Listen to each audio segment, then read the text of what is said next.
Jordan Yriarte. We're going to be talking about God's perfect plans and God's perfect timing.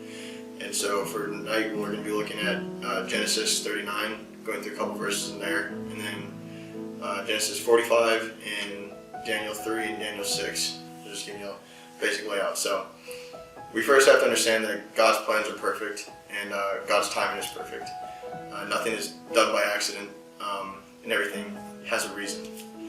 So when we're looking at the story of Joseph and Potiphar's wife, I guarantee you that during that time, Joseph was a little bit confused, and we read Genesis 39, verse 16. She kept his cloak beside her until his master came home, and she basically told his wife, told her husband that Joseph had tried to sleep with her and did all that stuff. And so Potiphar went to Joseph and said, "I've given everything to you, and you betrayed me like this." So he threw him in jail. And I think most of us would react to that situation and say, like, why God? Why is this happening to me? But that's not what Joseph did. So we look at Genesis 39, verses 21 through 23. The Lord was with him. He showed him kindness and granted him favor in the eyes of the prison ward. So the warden put Joseph in charge of all those held in the prison, and he was made responsible for all that was done there. The warden paid no attention to anything under Joseph's care because the Lord was with Joseph and gave him success in whatever he did. So I think, especially looking at this with Joseph, it was more of a story of how God could use Joseph in whatever situation he was in. And especially looking at Daniel 3, verses 14 through 18. Give me a second. We'll also see that where it might not make sense in the moment to us, but it definitely makes sense to God. So this is Daniel 3, verses 14. And Nebuchadnezzar said to them, "Is it true, Shadrach, Meshach, and Abednego, that you do not serve my gods or worship the image of gold that I have set up?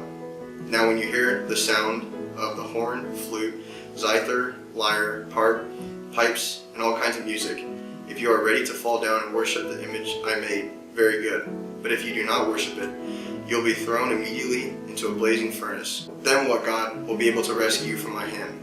Shadrach, Meshach, and Abednego replied to the king, "O Nebuchadnezzar, we do not need to defend ourselves before you in this matter.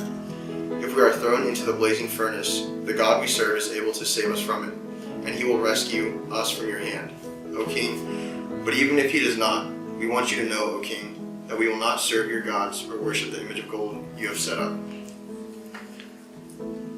Going back to what we would normally think and how we would react to these situations, it'd most likely be, "Why God, why are you doing this?" But in all reality, that's not how it should be at all. And Joseph reminds us of this in Genesis 45, verse 7. And that says, "But God sent me ahead of you to preserve you a remnant on earth, to save your lives by a great deliverance." And so what was going on in this passage was that Joseph revealed himself to his brothers, and this was after he had become second in charge and basically tested his brothers. And so this was just showing that even though Joseph was sold into slavery, he got thrown in jail falsely, he was forgotten about by the cupbearer in prison, he stayed longer than he had to, he still knew that God had a plan, he still knew that God was working. And now going to talk about Shadrach, Meshach, and Abednego, this was kind of a story as well where they had to go through that.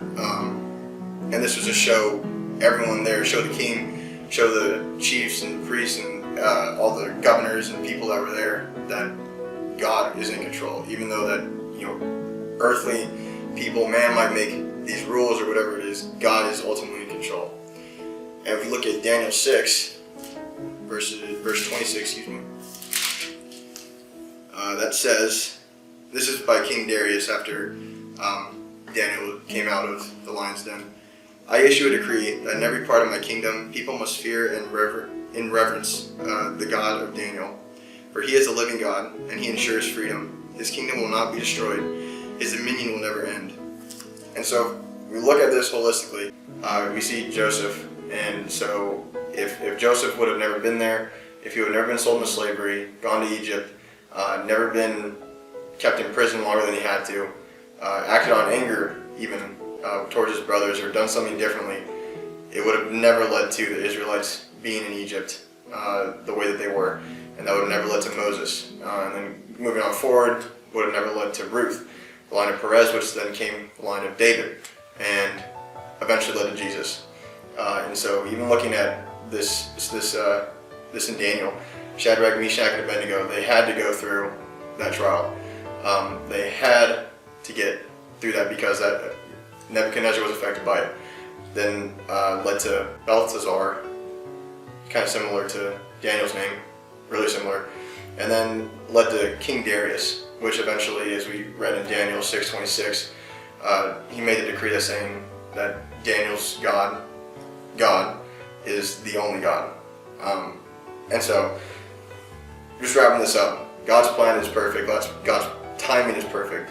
And I would challenge you, especially during these times now, that even if it seems like we're going through something that's like horrible and terrible, I would challenge you to look at where God is using you and where God's perfect plan fits into this.